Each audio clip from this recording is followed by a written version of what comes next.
Why do the Miami Dolphins, with all their potential and resources, consistently fall short of being a playoff powerhouse? Every season starts with hope, and yet by the end, we're left dissecting what went wrong. It's not as though they lack talent or ambition. They've invested in big-name players, upgraded facilities, and even brought in a coach who's touted as an offensive mastermind. Still, the results remain frustratingly similar. So what's the missing piece in this puzzle? What's keeping them from breaking through and finally being more than just in the mix? Remember 2023? That year felt different for a moment, didn't it? The Dolphins were 11-3 at one point, firing on all cylinders, and fans started to dream. But just like that, the momentum evaporated. 3 consecutive losses brought that season to a screeching halt. It wasn't just the losses, it was how they happened. Predictable play calling. Inability to control the line of scrimmage. Key injuries piling up. This wasn't an outlier. It felt like déjà vu, another year where a promising start crumbled under the weight of inconsistency. And that's what stings the most, the inconsistency. This isn't a team devoid of talent. They have a quarterback in Tua Tagovailoa who, when healthy, can be electric. They've got Tyreek Hill, a game-changer who can take the top off any defense. But when it comes to putting all the pieces together, health, execution, depth, it just doesn't stick. Why is that? What separates the Dolphins from teams that know how to close the deal?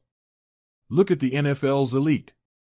Kansas City, Buffalo, Philadelphia, Baltimore. What's the common thread? All these teams have more than just a franchise quarterback.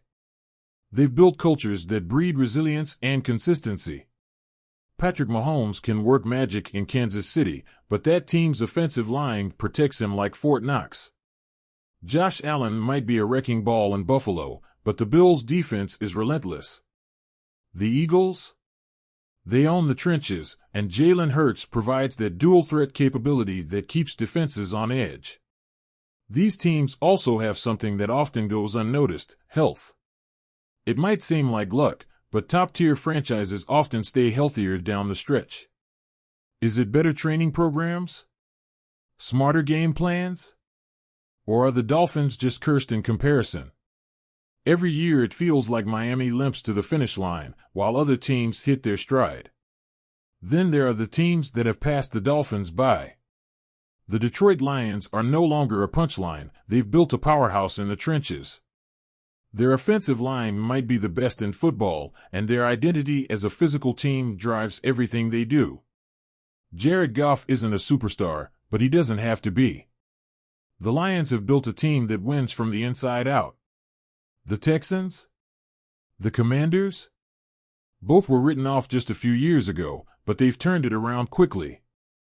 A defensive-minded coach, paired with a young, dynamic quarterback, has given those franchises a jolt of life. It's a blueprint that seems simple, yet Miami hasn't been able to replicate it. Why not? They have the quarterback, and they've spent big on defense, but the results are still a step behind. It's impossible to ignore Miami's struggles in the trenches.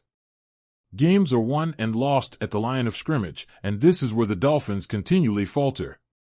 Chris Grier, the team's general manager, has tried to address the offensive line, but the results have been mixed at best.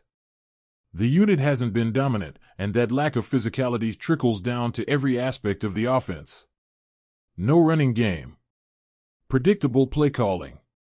Drives that sputter when it matters most. Without a solid foundation up front, even the most talented quarterbacks struggle. Tagovailoa is no exception.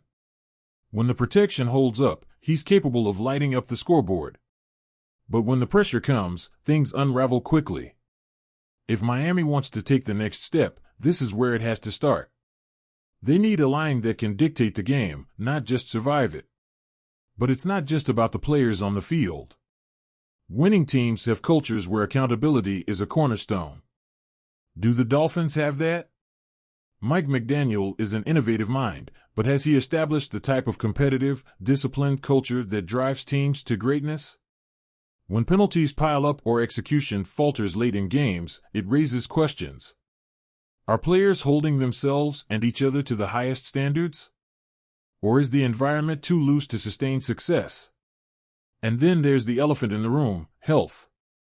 Tua Tagovailoa's injury history is well documented, but it's not just him. The Dolphins seem to be snake-bitten year after year. Whether it's key defensive players or offensive linemen, the injuries always come at the worst possible time. Is this a reflection of poor roster management, signing players with durability concerns? Or is it a deeper issue with Miami's strength and conditioning programs? So here we are, back at the central question: what's the core issue holding the Dolphins back? It's not one thing, it's a combination. They need to build an offensive line that can control games. They need to establish a culture where accountability and discipline are non-negotiable. They need to keep their roster healthy down the stretch. And they need to find that killer instinct that separates contenders from pretenders.